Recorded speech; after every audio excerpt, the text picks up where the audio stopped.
From Tally to Cali, It's time to wake up. Wake up! Wake up!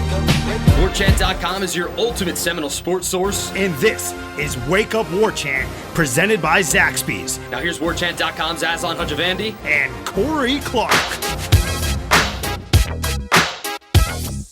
Wake up! What's up, everybody? It's Wake Up Warchant, proudly presented by Zaxby's. We're going to run it back. They're re-upping with us, Corey, our good friends at Zaxby's. So thanks to everybody for eating those delicious golden fried chicken fingers, the salads, the fried pickles, everything. Or as the kids say, everything. We also are happy that you folks are proud members of Warchant.com. If you're not, though, it's fine. Never too late to get on the right side of history. Promo code Warchant30, 30 free days of access. Corey, how are you, man? I'm good, buddy. I'm good. I know it's been rainy there in Tallahassee. It's finally on Thursday. It was a bright, sunshiny day up here in Beaufort, Georgia. So that was exciting. Well, you know what's not exciting, Corey, is tracking parcels that you're looking forward to having and adding to your collection and such. So Okay. We've been back on the golf swing, right? Mm-hmm. Back on the golf tip, and I found this nice cover for my mallet putter, and it was a garnet-colored putter cover with a beautifully embroidered Seminole head logo, circa 2013, circa 1993, circa 1985. Right, gotcha. And, I can you know, picture it in my head. Yeah, part of me is like, you know what? Kind of think this is not what's going to come in the mail, though. But, you know, I'm not going to be the negative guy. I'm gonna be like, hey, I just ordered this from one of the largest sports retailers in the entire world, and what they put on their website is what they're going to deliver to my front door. And today, open the door, there it is on my doorstep. Shout out FedEx, and I open it, and what do I see? I see ignition, tradition, reignition, whatever, the new logo. I mean, that kind of makes sense, though, right? I get what you were thinking. Like maybe this huge outlet decided to go against the grain and what Nike or Florida State tells them to do, and is just staunchly going to do the old logo and produce the old logo. But I feel like you knew it was like 60-40 that you were getting the new logo. You were hoping against hope. Were hoping against hope. I thought maybe it was some old stock, you know. And there's a lot of vault collection stuff out there that's got the logo that we've all known and grown to love and what we were weaned on and all that kind of good stuff. But no. So now I don't know if I'm going to take it to the store. Here's the thing. I don't even think I can return it without having to eat the return shipping charges. But whatever. It's what a disaster. I mean, honestly, if like things aren't bad enough in this country. I mean, I didn't want to go there. But you know what's really good is that, again, our friends at Zaxby's are stepping up, and they're helping us out, and they're helping you folks out as well. We're going to have giveaways for every home game, and hopefully there's going to be 7 of those. Is that what's on the docket right now, Corey? 7? Is it 4 and a... I would think. Maybe 6. Maybe it might be 6 because of the West Virginia game being a neutral site game. I was going to say I was hoping for 7 home and then 4 roadies and then 1 neutral site. But anywho, so for those home games at Florida State, our friends at Zaxby's are going to hook 2 of you up every single home game with quite literally the best seats in the entire house. They're going to have 2 tickets, 50-yard line, shady side, I don't know, 30, 40 rows up, I think. I don't have the exact coordinates, but they're 50-yard line tickets, shady side, smack dab, best seats in the house at Doak Campbell Stadium. We'll have 2 of them to give away for each home game. Corey and I are trying to think of how we're going to go about doing said giveaway. We'll obviously keep you updated as we get nearer to the season. Mm-hmm. And It looks like 6 home games. Yep.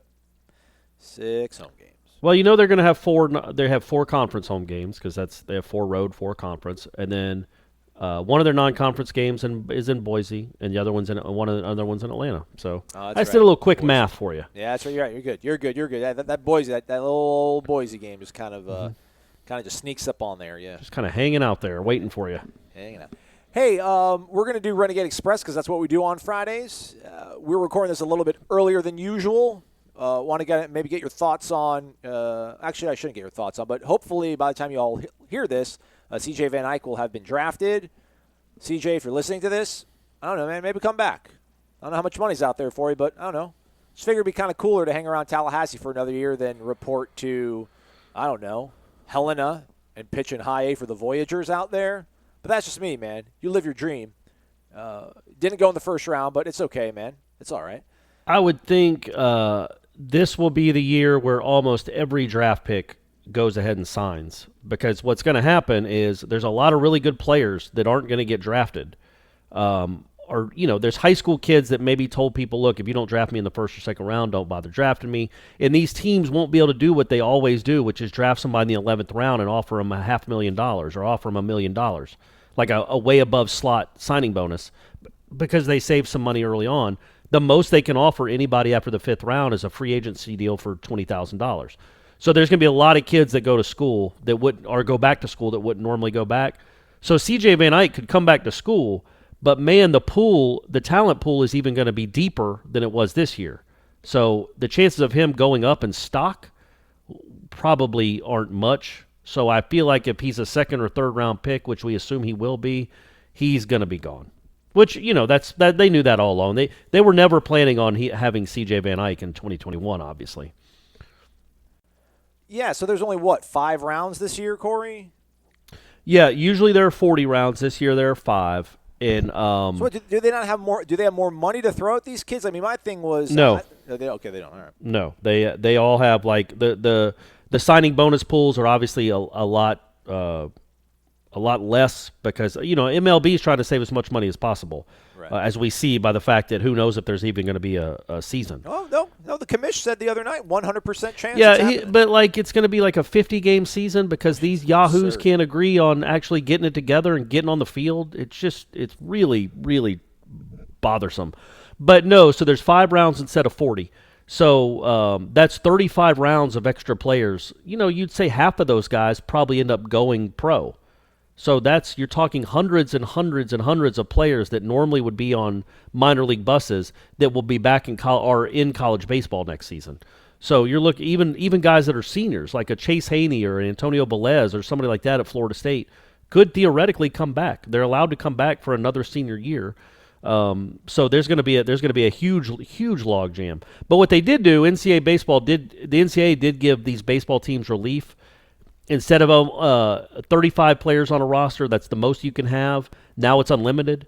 Yeah. So the roster, you're going to have some teams. Florida State probably will be one where you're having over 40 kids on the team, on the roster, which is going to be a really cramped dugout and if they're allowed in the dugout, cramped dugout in clubhouse. But yeah, it's an odd time. And so for somebody like C.J. Van Eyck, that's great. It really doesn't affect him that much. He was going to sign anyway, and he's going to be drafted about where he was going to get drafted. He could have maybe worked himself into a first-round pick if he had gotten to pitch more this year. But it's somebody like, Elijah Cabell. I think that kid, Reese Albert. Yeah. Those kids I think would have probably signed. Whether Elijah Cabell might have been drafted in the 9th or 11th round. Somebody would have taken a chance on that power. But they're not. There would be no reason for Elijah Cabell. He's not going to be drafted in the first 5 rounds. I don't think. Hey, prove me wrong, Elijah. He's not going to be drafted in the first 5 rounds, and it's just not worth starting your career for $20,000 when there's a chance next year you come back, and even if you're an 8th round pick, if the slots go back to what they were, you're going to be offered $400,000. It's just it's thrown everything. It's thrown a wrench into everything. But the positive is, if you want to be selfish as a Florida State fan, you're getting players back that you probably didn't think you were going to get back, and you should be loaded on the mound because almost all your high school kids are coming too. Yeah. Maybe a few that you thought, okay, there's always a chance. You know how it is. You followed it long enough, and I know we're talking way too much about college baseball right now, or I am. You're just sitting there listening to me spin gold. But there'll be a high school kid that maybe gets drafted in the 13th round, and Florida State thinks, okay, man, yeah, he's coming. He's going to come. We're offering him a pretty good percentage of a scholarship. He's going to come. And then at the last minute, he gets offered $350,000, and he's gone. Sorry, he's in the Tiger system. That's not going to happen this year. Again, the most any of these teams can offer after the 5th round is $20,000. And, $20,000 is a lot of money. I'm not saying it's not. But when the other end of that stick is $250,000 or $400,000, if you turn out to be a good college baseball player and you're drafted in the top 10 rounds, you're going to go to school most likely, or you're going to go to JUCO. but you're certainly not going to take $20,000 when you think you're a 7th-round pick. Yeah. Plus, being a baseball player at Florida State is really underrated. I mean, it's terribly underrated. It's criminally underrated. There's probably, I don't know, if I couldn't be, if Brady can't be the starting quarterback at Florida State, then I would say absolutely play baseball. Otherwise, there's nothing that could top it. But who knows? By Agreed. the time Brady's balling out, maybe basketball will be the glamour sport in Tallahassee. And if you're the starting point guard for the Noles, you'll be living the dream. I think it's up there, buddy. I think because the basketball players are even more well known than football players in the sense that you know what they look like at least. Yeah. Trent Forrest walks into a spot, everybody's like, oh, there's Trent Forrest or there's MJ Walker. Right. I don't know if that's the same thing if Keyshawn Helton walks into a spot because he wears a helmet. So anyway, but if I was a football player, I would wear my full uniform anywhere I went. Maybe not the helmet, but everything else I would wear full uniform just so people know I'm on the football team. Nice segue there, talking about Thank Keyshawn Helton. But before I get to that, shout out to Marvin Wilson, named a Walter Camp preseason All-American. I think first team. I don't know if they do multiple teams, but I think he's at the top of it. So a shout out to Big Marv. Also, if you guys are going to call him Marv, make sure you spell it M-A-R-V because there is a coach on staff named Chris Marv, M-A-R-V-E. And a lot of you have been referring to Marvin Wilson as Big Marv, M-A-R-V-E. Knock it off. Knock it off. Yes, first team preseason All-American Walter Camp list, Marvin Wilson. You mentioned Keyshawn Helton. We're going to be unveiling the first edition of the Warchant Top 40 2020 edition on Monday, I think. Don't quote me. Ira, if you're listening to this, maybe there's a little more pressure on you now to get it published, although it's probably on you, Corey. I'm sure you're the one that has to write it all up. So a guy like Keyshawn Helton, he's on the list. I'm not going to tell you where. You got to wait for that sort of stuff. By the way, He's not number one. He's not number one, and he's not number 40. By the way, I said that the other day on the show about something. I was like, yeah, we can't give you everything. Some of this information you have to pay for. And there was a small rebellion about, or you can just be patient and wait for it to become free. It's like, okay, yeah, you can do that. You can wait. I don't like waiting. I'm an impatient person. Mm-hmm. So, you don't have to. To be helpful, you can help Brady, sharpen his game up. You can help me keep my electricity bill here, so I can maybe put my thermostat below 82 degrees, so I don't melt my own house. But it's okay. You can wait. Yeah. Keyshawn Helton. When we look at these lists, and there's a lot of guys on here that are unfortunate, coming off injuries. Again, we're not going to spoil anything. Jayden Lars would be. These are guys you would assume they're going to be on the top 40 list. We're talking about Florida State, Josh Kando, again, Keyshawn Helton. Hamsa. Here's my thing. Since when is it the Adrian Peterson effect where people sustain serious season-ending injuries and then we hear like, oh, they're doing great, man. They're ahead of schedule. That we always expect them to kind of come out the gate and perform and produce. Because I think we've almost gotten to this point here where there's a sort of competitive nature to the training staffs at these schools, at these universities. The doc does his job. He cuts the kid open, fixes him up, and then the training staff does everything they can do to get the kid to rehab aggressively so that he's ahead of schedule. And then it's off their plate. Like, hey, man, the kid had a knee injury. He blew out his ACL. Not saying that's what happened with Keyshawn. We don't know the specifics on it. God forbid. And, he gets patched up. They rehab him. And then it's like, hey, man, we did our job. Look how good we did. He was supposed to be full go in August, and we got him ready to go in July. But I just feel like there's so much more of being an athlete than getting that clearing, that green light, that, hey, yeah, your X-ray, your MRI looks clean now, you're good to go. It's mental. I know that's like the cheap cop-out on here. I just never feel comfortable almost, especially when we're talking about college kids, to put big expectations on them when they're coming back from pretty major injuries, like when they're getting carted off. Like when kids are getting carted off and crying, I'm really not expecting them to do a lot 10 months later. Am I being like some sort of weird bleeding heart dude, or am I kind of close to the way that we should be feeling about these things, Corey? Well, yeah, I mean, I hadn't really given that a lot of thought. But, yeah, I mean, you're right. You think about, just in recent past, like Derwin James, to me, wasn't Derwin James until the second half of his junior year. Like, that wasn't a a debilitating injury that had him in a boot for, or one of those carts for 6 months. And I still don't think he was quite comfortable with himself and fully trusted it until halfway through the season, and then he was Derwin James again. But the first half of 17, he wasn't, he just seemed a little different, to me anyway. Yeah. But, I think it's the nature of the injury, right? Like, I'll preface this by saying I know a lot of people think I am a doctor, but I'm not. But I know that it's the ligaments that you always worry about more than just like a clean break. Yeah. Like the dude, the Louisville basketball player who basically broke his leg off in the middle of that game. And it was just the most disgusting thing you've ever seen. And then apparently he was back to normal 3 months later. But if he had torn his ACL, it would have been a full year.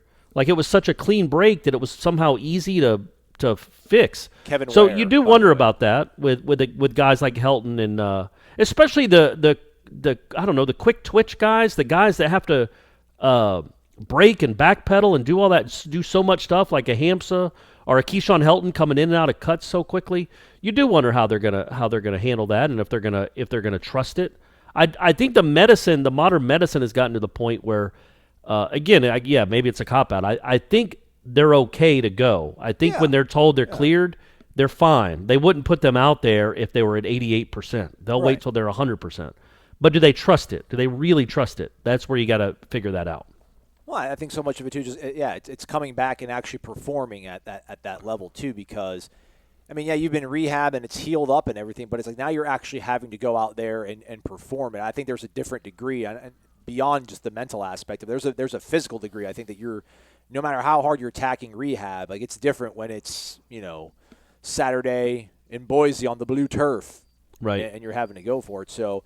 Like Hamza is the one that really kind of gives me a little bit of pause with just the sort of expectations that he's kind of receiving right now, which is a great thing, man. He seems like really one of the standout leaders. His athleticism is off the charts. But, man, literally, folks, we had Thanksgiving dinner, and then 48 hours later, our guy got carted off.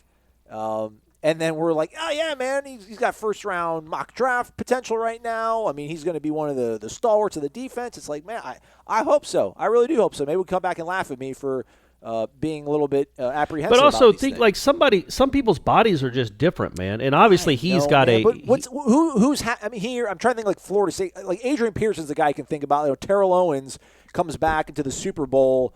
NFC Championship game he broke his leg, and then he comes back and plays in the Super Bowl a few weeks later.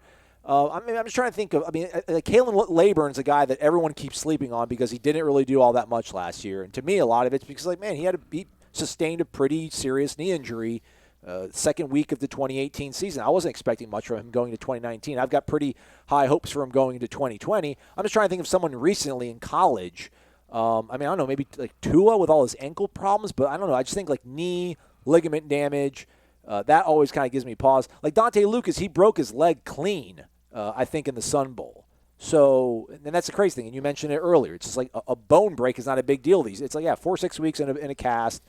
Get your strength back 2-3 weeks after that, you're good to go. But like ligaments, to me, that's the sort of stuff. Like when guys get air cast and you get carted off, that to me is always kind of like, well, man, 18 months from now, hopefully we'll feel good about things. But let's hope it's not 18 months, buddy. Well, no, I hope it's not 18 months. I'm not rooting for that. I'm just saying that's kind of where I fell on the spectrum in ranking some of these guys. Because I do love Keyshawn, man. I think I was one of the guys that had him quite low. Yeah, I think Gene's put some notes next to these guys. I won't tell you where they landed on the list, but I had him at 32. So I was by far had him at the lowest end of the spectrum. And like I was editing the video and I was going back and looking at his stuff from last season, preseason sort of stuff. He's such a fast, quick, explosive guy. And then again, it's just I'm like, all right, man. Well, hopefully he can regain that because I do love Keyshawn. I feel like he might be one of the guys that I terribly underranked. We'll look at. Don't you think though? Some of it too is it's not just body type. Like obviously, Nasruddin is blessed with unbelievable ligaments. Who jumps 44 inches? Not many people. Who runs that fast? Not many people. So you think, okay, well, if he was born with that, he was born with the ability to heal quickly from something like this. But even if that's not the case, somebody like him or somebody like Keyshawn, Keyshawn is going to be just busting his rear end. Like you don't have to worry about a guy like that. Oh, no. That he's not doing everything he needs to do. So that's why I have faith that Keyshawn will be will be ready to go because as Ira talked to him whenever that was, 6 weeks ago or 2 months ago, he was already well ahead of schedule. His injury was like 5 or 6 weeks earlier than Hampsa's. And then also that kid's work ethic and that kid's personality. He's not going to take a day off. And he's going to make sure since he was carted off that field in Death Valley, he's been trying to make sure that he'd be ready for West Virginia. Gosh, so Kando got hurt Virginia. Yeah. Woodby got hurt Louisville. I feel like that's about right. NC Yeah, State? they were all spaced out by like 2 or 3 weeks, it seems like. That's like the heart-wrenching thing about that. It was like every other week. It was like, oh, good grief. But anywho, I think otherwise, though, and again, we'll talk about next week when we start rolling it out, and Ira mentioned in the video, just ultimately, I don't know, you feel good about a lot of these kids. It's like, all right, they got some pretty good talent. I think Ira mentioned something about, in years past, like after you got past number 10, it was like, ugh. But, if you look at the guys 11 through 30, I think, I think a lot of programs would like to poach a lot of those guys away. So that's a pretty good sign. We'll see how it all shakes out once the season does hopefully start. When something is so mouth-wateringly juicy, so satisfyingly crispy, so perfectly hand-breaded that you just want it all to yourself, you don't have to share, but it'd be a lot cooler if you did. The new Zax Pack for 2. With 8 chicken fingers, double the fries, 2 drinks, and that world-famous Zax sauce. Twice the flavor for just $14.99. Only at Zaxby's. Try it with fried pickles for a limited time. Order ahead, drive-thru, or get it delivered. Let's get to the questions on the Renegade Express. Sponsored by nobody. If you do want to sponsor Renegade Express, get at your boy. We got room for you. I'll take your money. Arnold Joseph. Corey, your main concern before, during, and after the coaching search was the defense and who the defensive coordinator would be. With the defensive roster looking the way it does now, but with no spring practice, do you feel more concerned than you were post-2019 or feeling optimistic? Well, I'm optimistic, and this is going to sound like a shot. I guess it is a shot. I don't blame it all on Harlan Barnett. He was running a defense that he had really no experience running. Switching to the 3-4. But it wasn't good in 2018 either. Let's not get it too twisted. I just think they're going to be coached better. I just do. I think they were coached horribly last year, all the way along everywhere. Linebackers weren't coached well. DBs weren't coached well. The overall scheme wasn't good almost in any game. And I'm optimistic, but I'm not even when we look at all this talent, and you'll see when you look at the top 40 list and you see all these guys on it, from a Hampsa to an Asante Samuel to Durden, Marvin Wilson, Cooper, Kando, J-Rob. I mean, these are all guys that could maybe be in the league. Most of them will be in the league in some capacity, at least for a few years, I would think. Most of them are going to get drafted. And then also Akeem Dent. You got the league, the national leader in interceptions just joined the roster. All that's awesome. I'm really, you get kind of excited when you look at all that talent, but none of these guys have ever played well together. None of these guys have really ever played, maybe Marvin as a freshman. That 17 defense had some nice moments.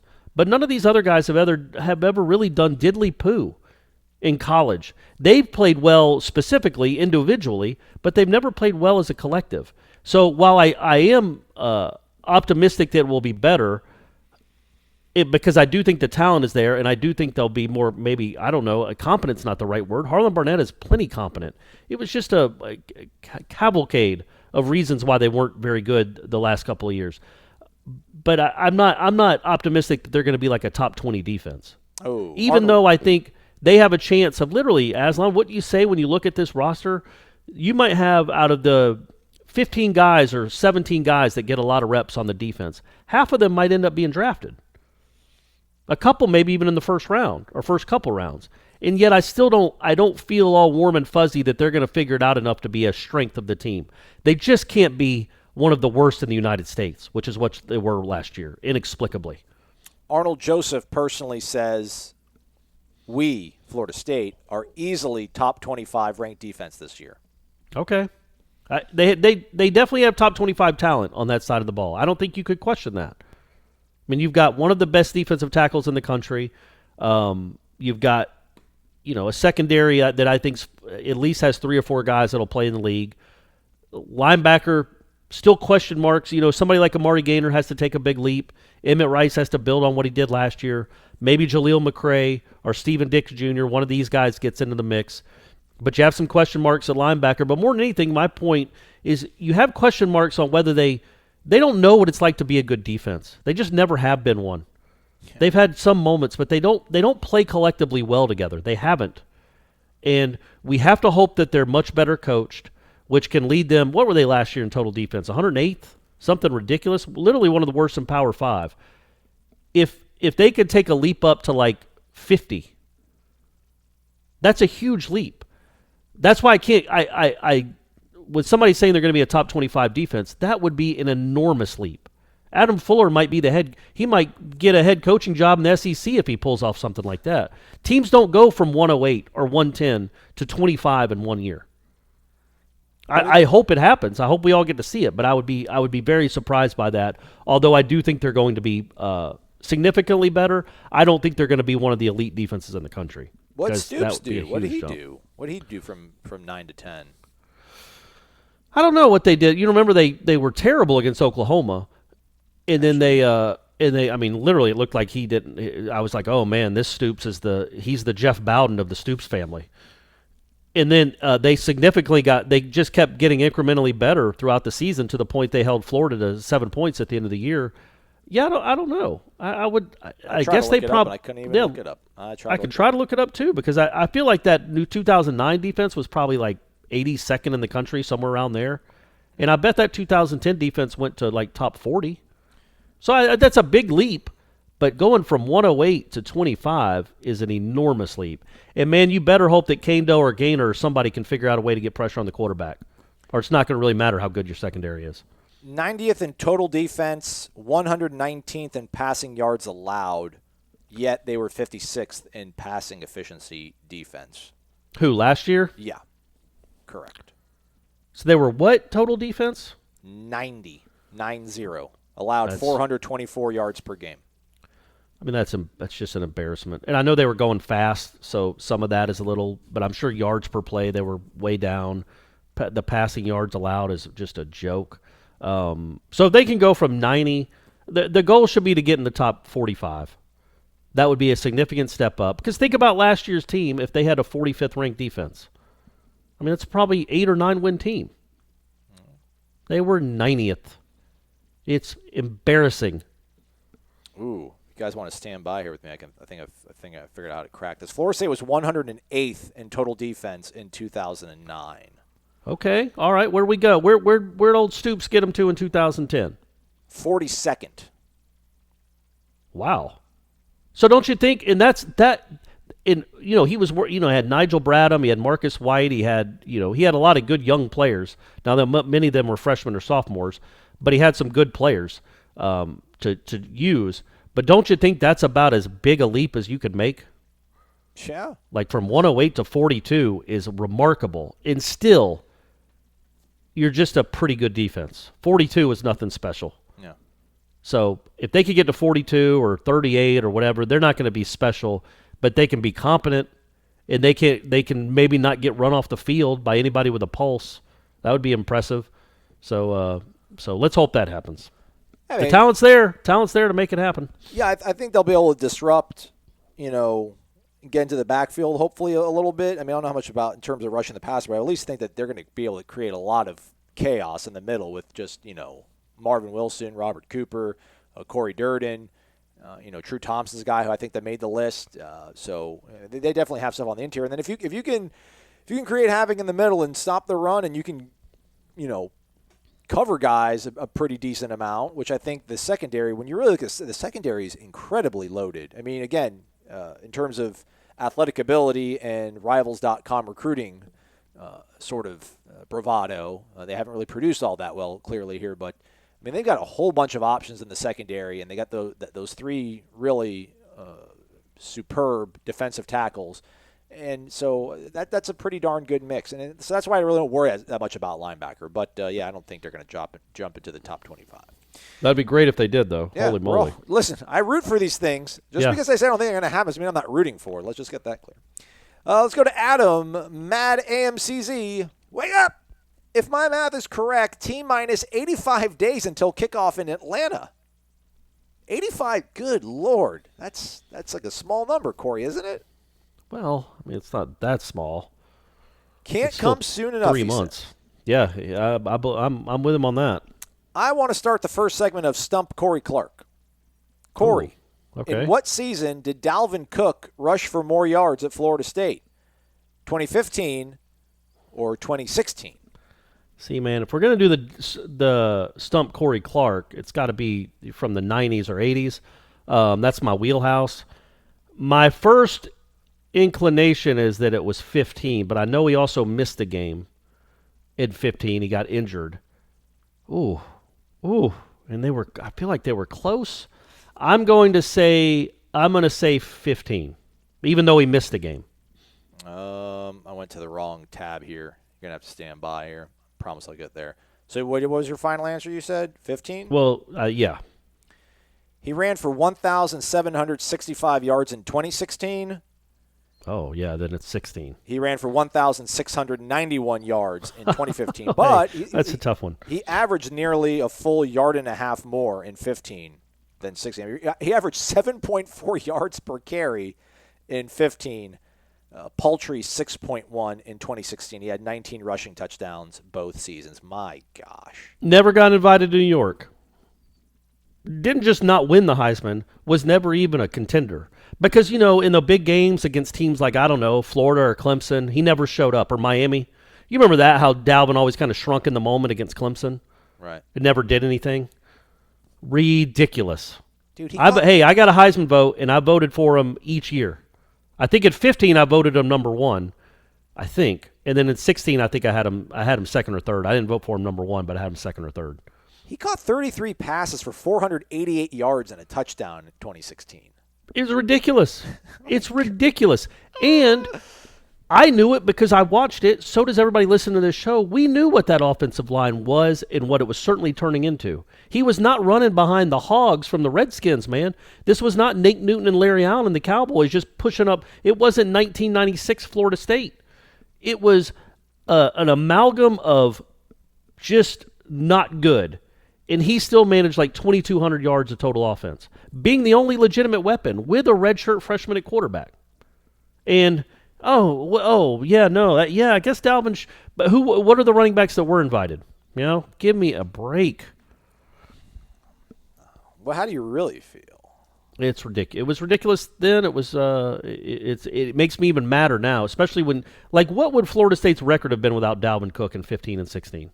Well, if there's any consolation, I don't think there was any running backs in New York in 16. It was Lamar, Deshaun, Baker, maybe D.D. Westbrook, I think. Where did Dalvin finish in the Heisman voting? Tied for 10th with Donnell Pumphrey, fellow running back from San Diego State.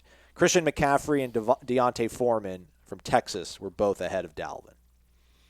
But who else? Give me the other ones. Give me the other names. Okay, Top 10. Lamar won, Deshaun Watson was second, Baker Mayfield third, D.D. Can't Westbrook, argue with any of those, right? Can't argue with any of those. Those right. were all dynamic football players, sure. Jabril Peppers 5. Good grief. Heaven Jake have Browning mercy. 6th, Washington quarterback. Are you kidding me? Jonathan Allen, Alabama defensive lineman. And then Deontay Foreman, Christian McCaffrey, Dalvin, Donnell Pumphrey.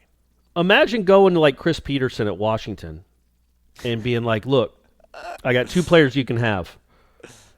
Either, maybe the best running back of the last 10 or 15 years in college football, just an amazing, amazing talent, or some decent quarterback.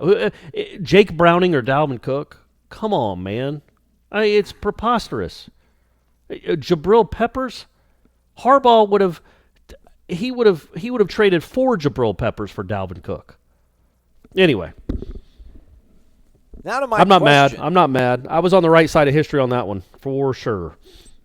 Matt AMCZ's question. We seem to get on a hot streak in recruiting the past couple weeks, yet it's almost all 3 stars, so it's hard to get excited. Reason for concern? No question Norvell did great with 2 and 3 stars at Memphis, and Memphis would have steamrolled FSU last year. But we simply cannot compete with the likes of Clemson, Georgia, LSU without mostly 4 stars and some 5 stars. And if I'm correct, we play LSU in 2021. Do you think simply winning takes care of the issue, or does FSU need to step it up in other areas, maybe a football-only facility? Love the show. Go Noles. All right, that's nice. Yeah, I mean, who knows what's going on with the football facility after the last 3 months?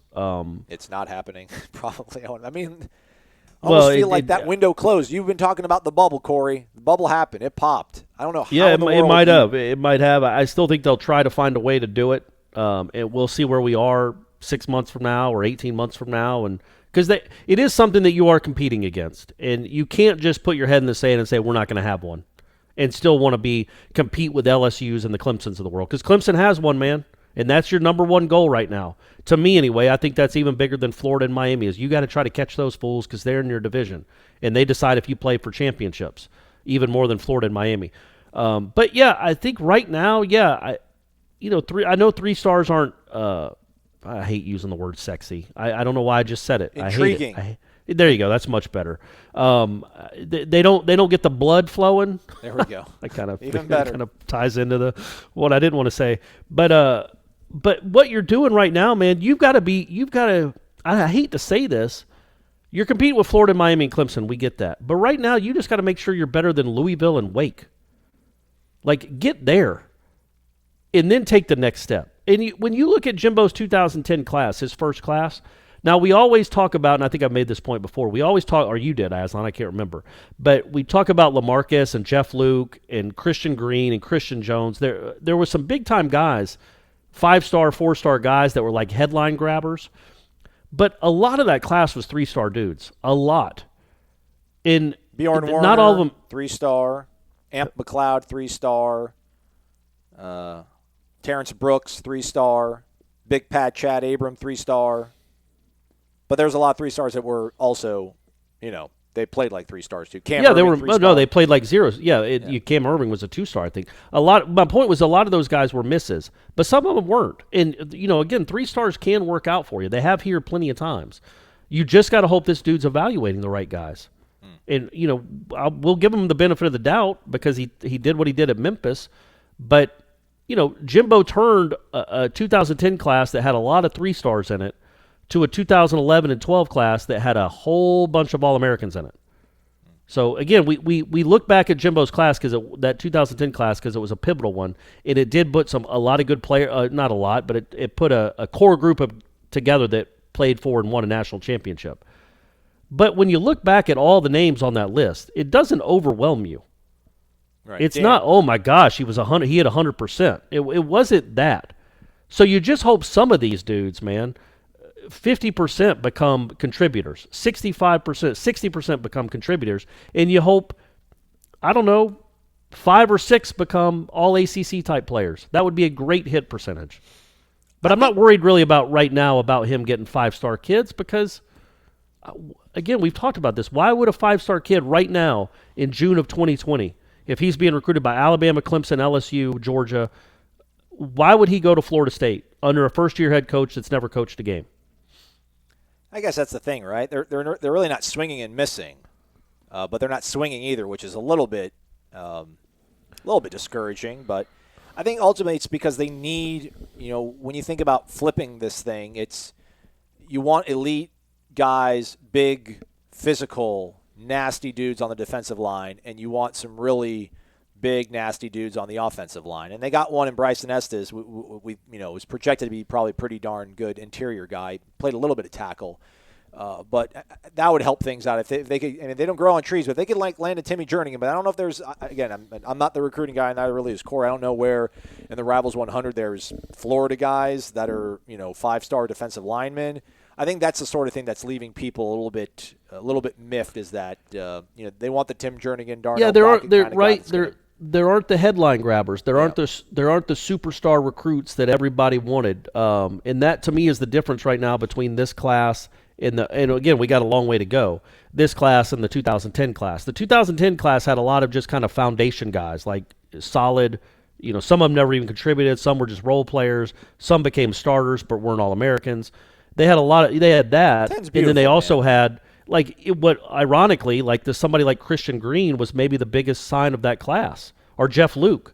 Those were the super duper big guys that everybody got excited about. Well, Christian Green never did much of anything, and Jeff Luke transferred. Yeah. And Christian Jones might have been the biggest signing of that class as far as ranking. He was, and he was an okay player. Yeah. But he went undrafted. I mean, he was a big part of a championship team, but he also went undrafted.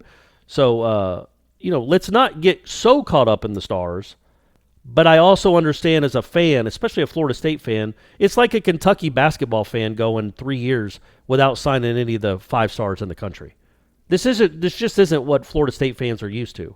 You're always used to getting at least 2 or 3 of the top 25 players in the country, and that hasn't happened here lately. And Michael Langston said this a bunch on the recruiting chats, so if you're down to that stuff on the PRB, you already know this. But it's just the fact that there's been a lack of, obviously, evaluation window here for recruiting services like Rivals.com. There hasn't been the camps. There hasn't been the spring football season for them to be able to kind of watch these kids and recalibrate and reevaluate where they rank these kids. So there's a very good chance a guy like Joshua Farmer from Havana, who's a 3-star, will probably get bumped up to 4.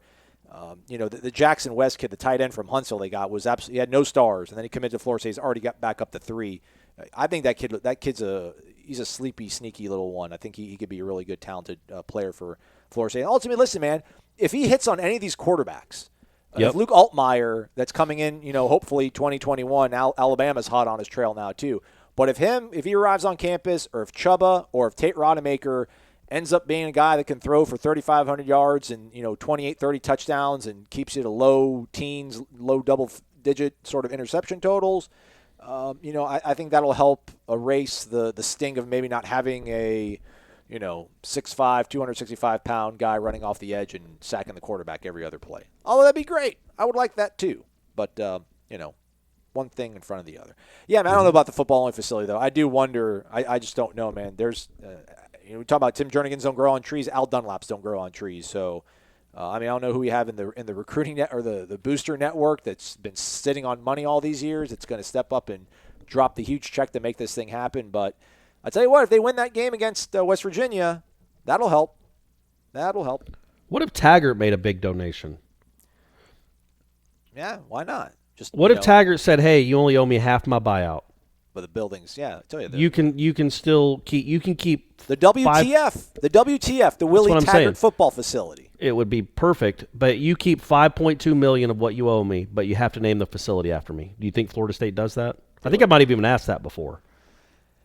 Big Steve-O 22. What's up, fellas? Hope everyone is doing well. Once again, thank you guys for providing us with such great content throughout this sports drought period. It has been wonderful. Reading and watching all the content got me thinking, which FSU player do you believe could have had the greatest impact on the team if they were not derailed by injury? One that comes to mind, Big Steve-O 22 says, is Chris Thompson, who when healthy was tough as nails. Watching his highlights when he was 100%, he looked good. Ponder also battled injuries, and from listening to the Warchant, sounds like he played through a lot of pain.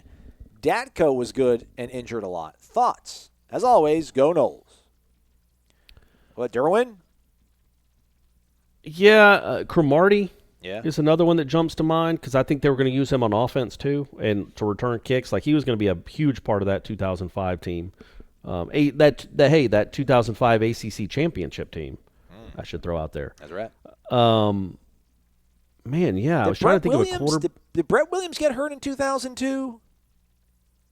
I don't know. I don't remember. He might have, I guess. I don't remember that. He went I don't know. He went second round. I think he might have been fine. He was durable. I'm trying to go off the grid here. Also, another one would be Anquan in 01. Yes.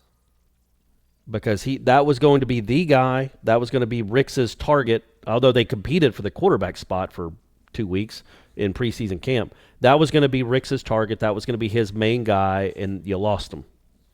What about Dan Kendra? I feel like it worked out all right for Florida State with the Winky guy taking over.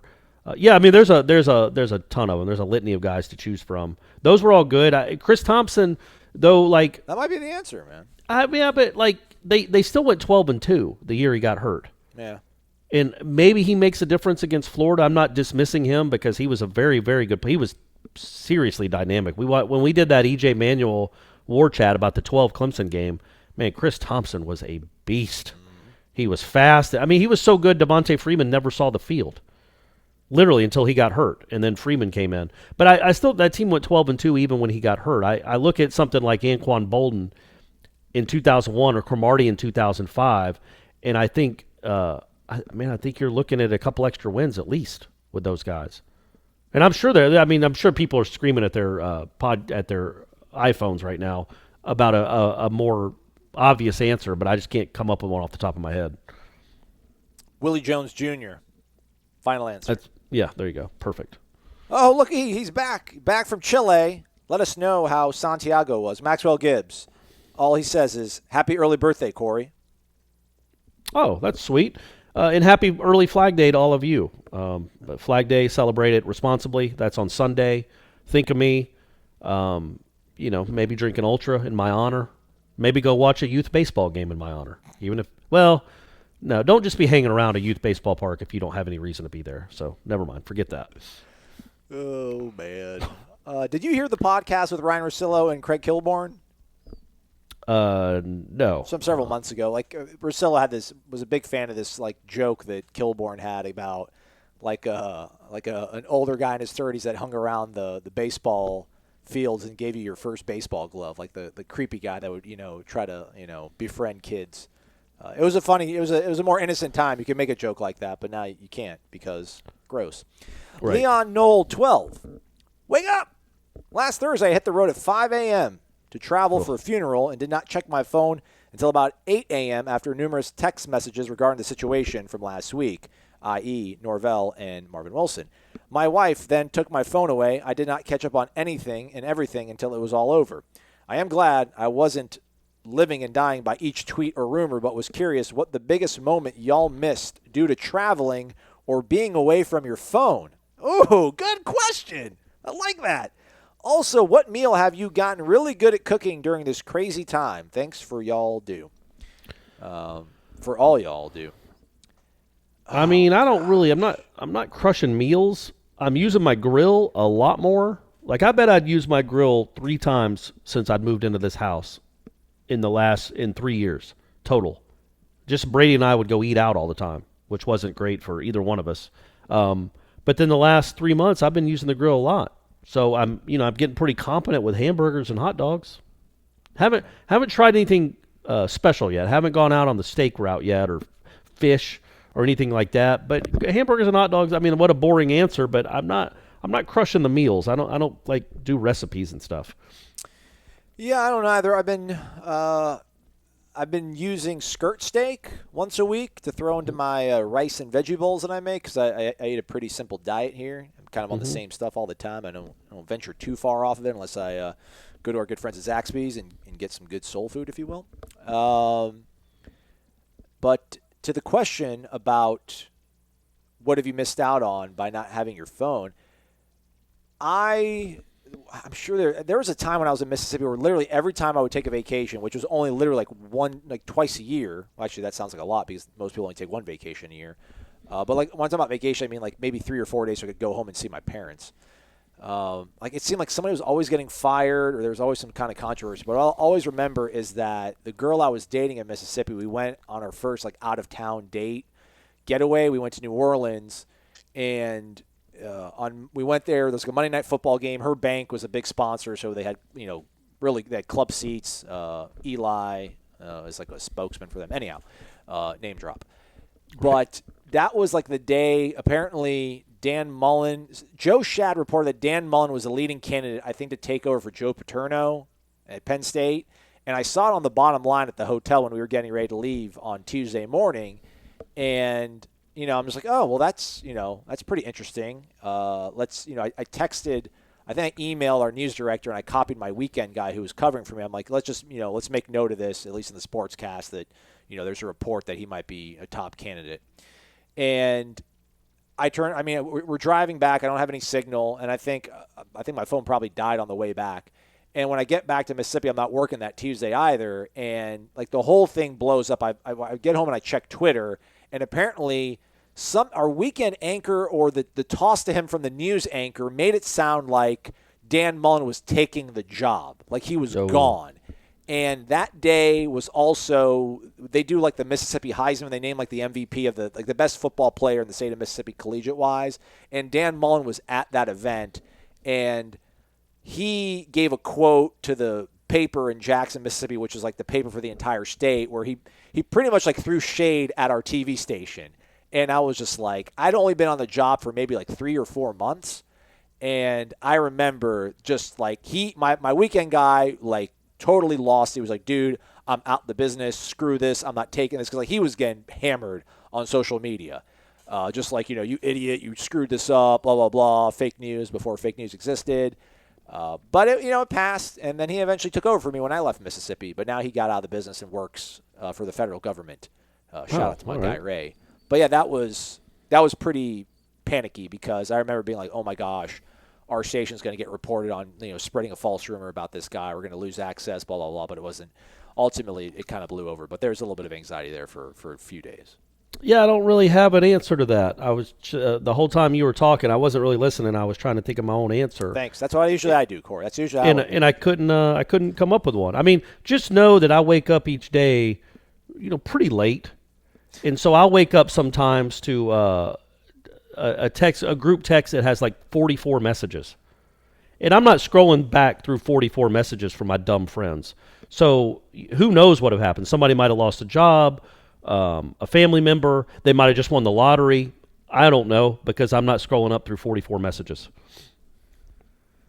I'm trying to think of anything with like Florida State related. That's like my fear though. But we got so many people. I mean, we got you. Although you and I are on different schedules than everybody else in the country, pretty much. But we got Gene.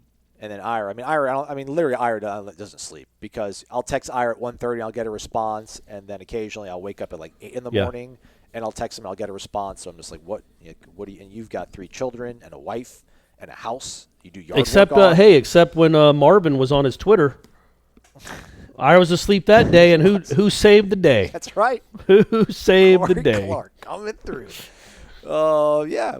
Otherwise, since I've been here, there hasn't really. I know that. I kind of missed that. That was one thing I was really looking forward to was working like on a beat and being a pretty entrenched almost. I mean, we're not legacy media because we're a website, but this website covers Florida State. Has covered them better, more accurately, and longer than anybody else that does it. So I'm like, man, this will be pretty cool. Hopefully I get to break a couple things. But I feel like this day and age, so many things, like everyone controls the messaging now. The players tweet their own stuff out. The sports information people maybe once every now and then drop a news bit. And otherwise, you have to know the agents. So that's why like national people at ESPN are breaking things because they know the agents. The agents tell them where their guy's going and what's working on, behind the scenes on those sort of things. Although, Gene was pretty good on the whole Jimbo stuff, I thought. Mm-hmm. And we were pretty good with the Stoop stuff. We didn't go too crazy with Stoops. I mean, it was out there. It was a thing. It wasn't happening. It wasn't Bob. Right.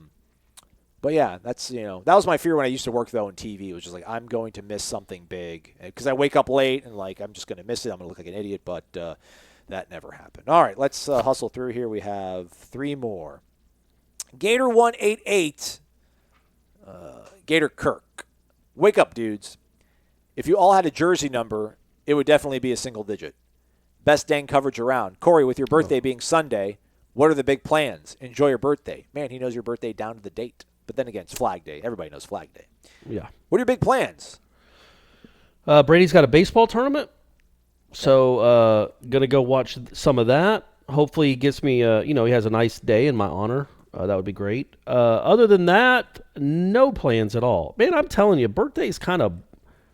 It's just nothing to them, man. Once you get to a certain age, I just, my friends all have kids. They're not going to throw me a birthday party. It'd be weird to have a birthday party in your 40s. So it's just kind of a bunch of. I think Brady got me a present, so I'm excited to see. Not really. It's probably a tie or a mug or something. The presents aren't any good when you get older. It's just birthdays. When's the last birthday you're like excited about? 21, 25, 30? Like 30, we had a good time at my 30th, but after that, it's just all downhill. Yeah, 25 when I could start renting a car. That was a big one. That was big, right? And your insurance went down? That was huge.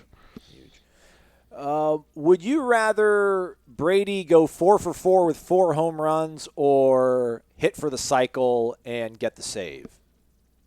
The home runs. He's never hit a home run. So if he all of a sudden went 4 for 4 with 4 of them, then you know that the pills I'm giving him before breakfast are working.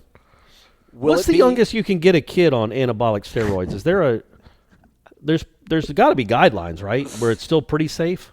I'm sure somebody from Alabama could let us know. Or the clear or flaxseed oil, whatever they're using.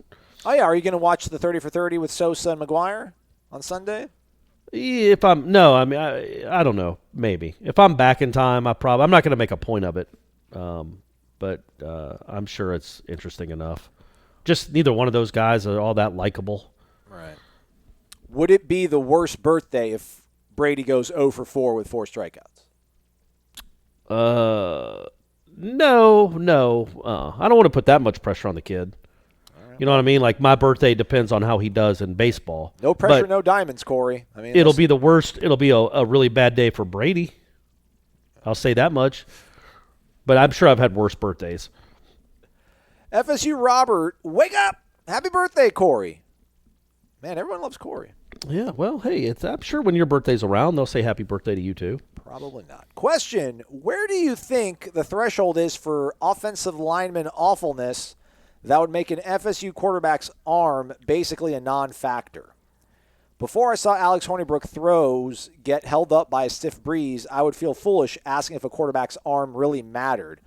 But it's if as bad as last year, do we go with Jordan Travis just to have someone back there that can move, knowing the ball is being snapped into a scramble? Do you consider redshirting the freshmen to keep them from getting introduced to FSU quarterbacking 5 yards behind the line on their rear end?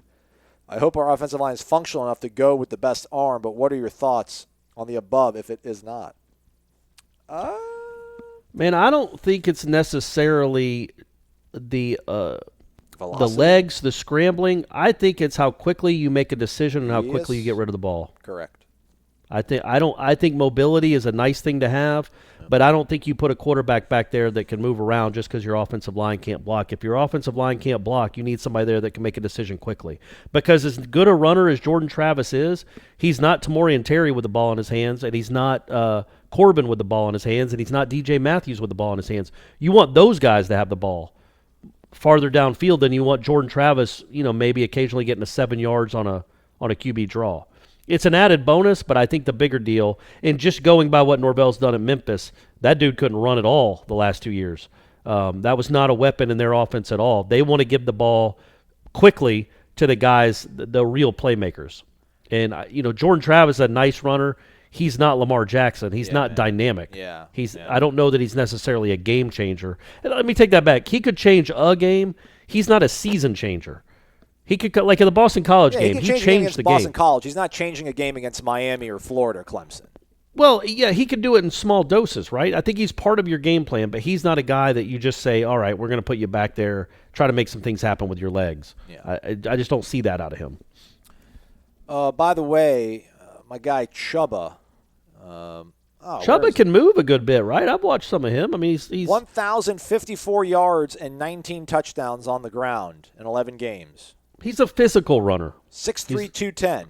Yeah, I mean he trucks folks. He's now that that'll get curbed a little bit in college. He's not going to be running over linebackers much in college like he did in the Arizona prep league. But we said that about, and listen, I thought that about Sam Howell. I'm like, yeah, Charlotte, whatever. This kid, we beat Maryland for his commitment. Not saying that he's going to be Sam Howell, but man, boy, it would have been nice to have Sam Howell. No, I was just talking about I was talking about the running stats. Like Sam Howell was a runner in high school too. Yeah, that's what I'm saying. Like maybe, but I don't think that was a big part of his. That wasn't a big part of his season, was it? Which one are you talking about? I mean, no, man. He ran a lot, man. Like that was a big feather in his cap for Sam Howell's ability was the fact that he was like dual threat. Then he ran the ball a bunch. Oh boy. Did you hear that? No. Oh, good. Sorry. I just clicked on his rushing stats. Just spit out or something. Yeah, well, ESPN started playing a Sam Howell highlight. So let me get his rushing stats real quick because that's what I was there we go. I mean, he ran for 35 yards last year and 1 touchdown. So now a lot of that is sacks. So he might have run for positive yards. He might have run for maybe 200 yards positively, but that wasn't a big part of Sam Howell's game. Yeah, I don't think I don't think it has to be a big part of Chubba Purdy's game either. But I think it's whatever you think you're going to get from Jordan Travis is not exclusive to Jordan Travis. I think Chubba can give you that as well. Yeah. And to the point about having like a strong arm, and it's important, and like really, it's hard to give compliments to James Blackman because of the last game that we saw, and you have 20 game sample size of errors that are pretty frustrating to watch as a fan. He does have a pretty strong arm, and his long ball accuracy is really up and down. But when it's on, it's quite a nice thing to watch. But ultimately, to your point, I think it's like James has never looked comfortable. Now that could be because he's had 4 different guys calling plays in the time he's been here. He's had Jimbo and Randy Sanders and Walt Bell and Willie Taggart and Kendall Browse. I mean, that's 5 actually.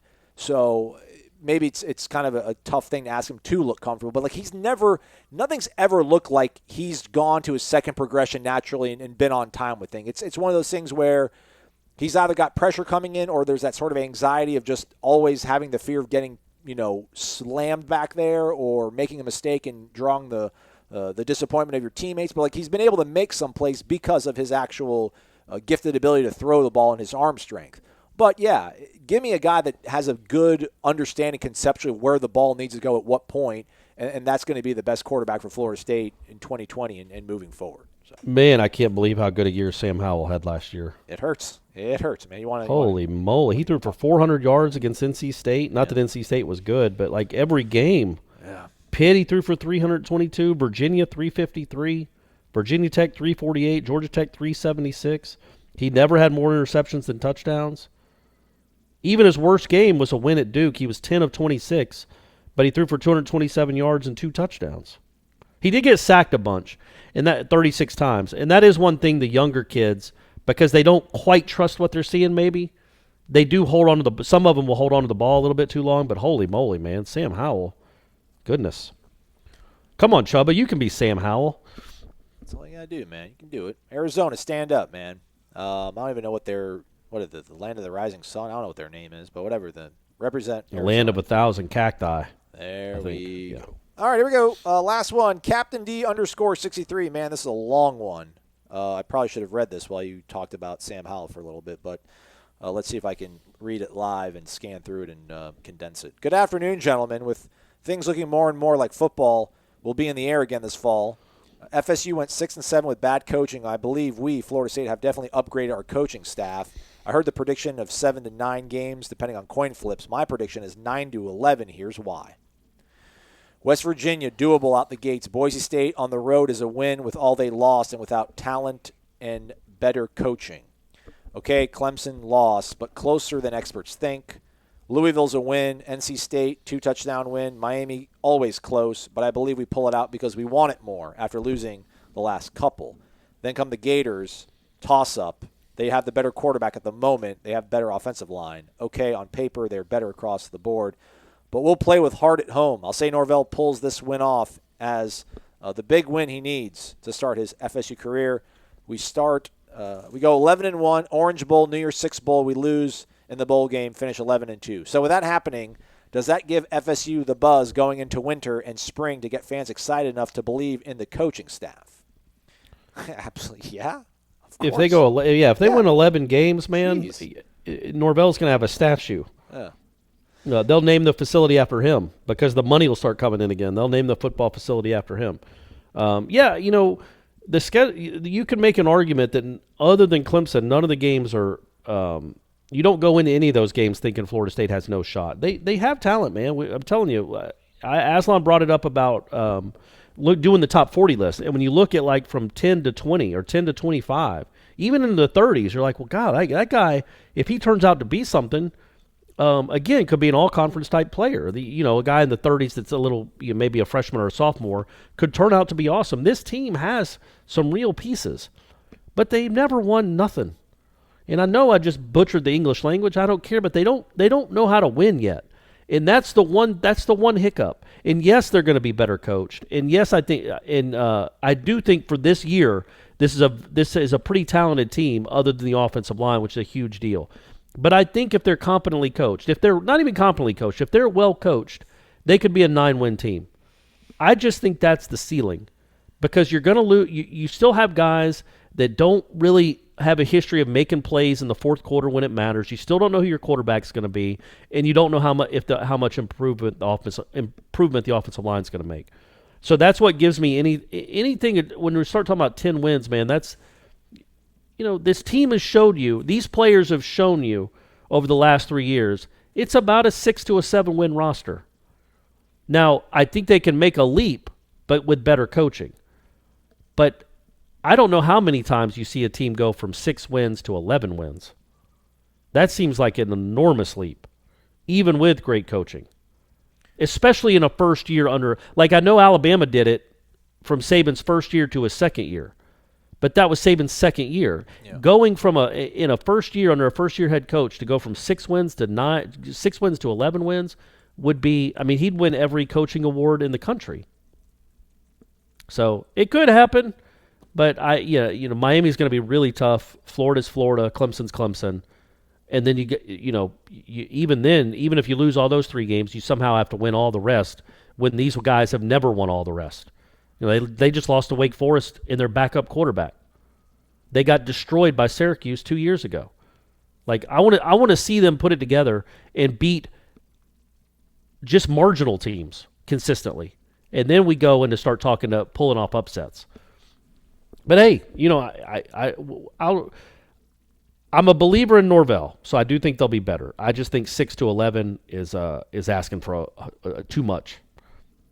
Yeah, I'm trying to find biggest first season turnaround, but all they show is just biggest 1 year turnaround, not necessarily the head coach. Cap D _63 does also kind of add in here. If the ball bounces a certain way, if the calls go your way, the turnovers go in your direction, anything can happen if one believes. Which, yeah, that sounds a little bit hokey, no offense. But, yeah, I mean, if they can instill some sort of confidence in these kids, I mean, I don't know if it's like the book The Secret or whatever, like positive reinforcement, like see it, believe it, imagine it, it's going to happen to you.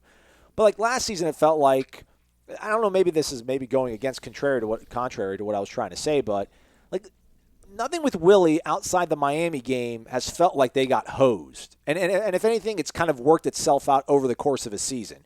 You can almost say like the Miami game almost kind of, with the way they were able to eke out the Louisville game in 2018.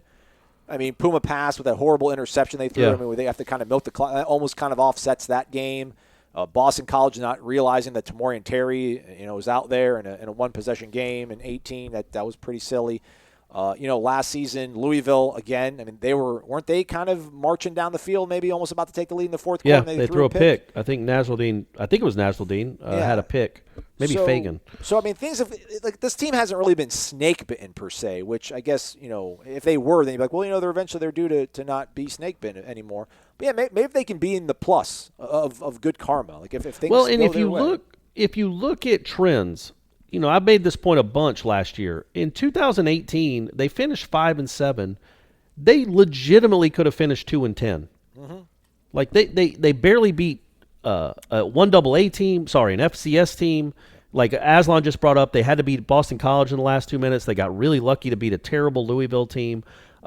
They won many of their coin flips because when they played poorly, they got demolished. So they were about a 3-win team in 2018, the way they played.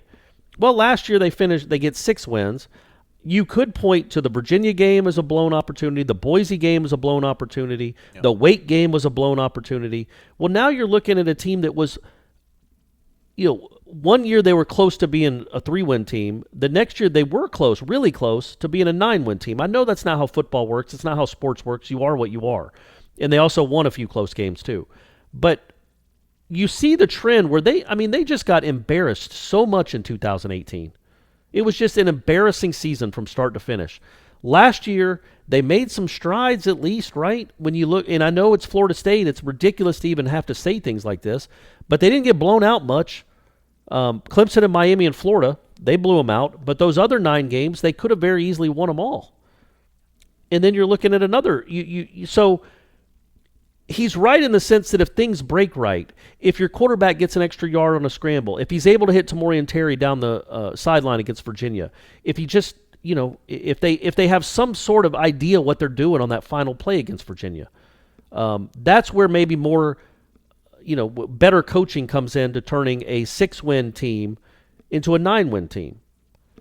I just think when you look at how bad they got beaten by those 3 rivals, I don't know that you make up that ground that quickly to where you're beating 2 of them and winning all the rest of the games you should win.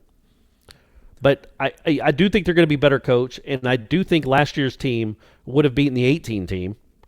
Yeah. So, So at least there's something there. These players have seen that they've gotten better. The program has gotten better, even though the record barely got better. The program seems to have gotten better. These guys are all a year older. Man, you know what? I'm starting to convince myself. Let's go. 11 wins at Year's worst. 6. New Year's 6. Man, imagine if we're in a New Year. It's a New Year's 6 bowl, but we can't go cover it. That would be our luck, right? You could go to El Paso. Sure, everything's open in El Paso for that, but then they go to Miami or New Orleans, and we can't go. I'm rooting for Phoenix, man. I want to go to Chuba's ancestral homeland, pay homage to That'd be good. What a storyline that would be, too. Yeah. And we haven't been in the I've never been to the Fiesta Bowl. I've never been out there. So, and I think Phoenix, again, that's one of the cities in America. I'm a Florida guy through and through. I think I could survive and thrive in Phoenix. One of the few other cities outside of the great state of Florida I think I'd be fine in. The heat's a little different. Obviously, that has to go without being said, but you know that. I'm cool with it ain't like South Florida in July Yeah. is a piece of cake either. Right. So, but yeah, I think I could do Phoenix, and I think I could do Charlotte. Yeah. Yeah. Those are two cities outside of Atlanta and Tallahassee where I think I could not only survive but thrive. Nashville. I'll put Nashville in there too. A little too honky-tonk for me, I think. I'm not that big a country music fan. Whatever. I mean, enough of it. You know what I mean? I get it. It's a big deal around here. Can I hear some rage? What do I got to do to hear some rage or some Foghat? Does it always got to be Travis Tritt and Trisha Smith? Yeah, Dwight Yoakam. Trisha Yearwood. Yeah. I don't think there's a Trisha Smith. There probably is somewhere. All right, we're done, man. Everybody have a great weekend, but not too great a weekend. Let's save it all for Corey. Happy birthday, big guy. Make it a great one. Thanks, buddy. Can't believe I'm 39. It's crazy. Warchant.com is the ultimate inside source for FSU football and recruiting. And now you can get in on the action for free for an entire month. Warchant.com is offering a risk-free 30-day trial subscription. Get full access to the #1 website covering the Seminoles just by entering the promo code WARCHANT30. That's WARCHANT30. Sign up and get in on the world's most active FSU message boards. Receive breaking news, stories from our award-winning staff, plus get exclusive interviews and videos. Just enter the promo code WARCHANT30. Warchant.com, your ultimate Seminole sports source.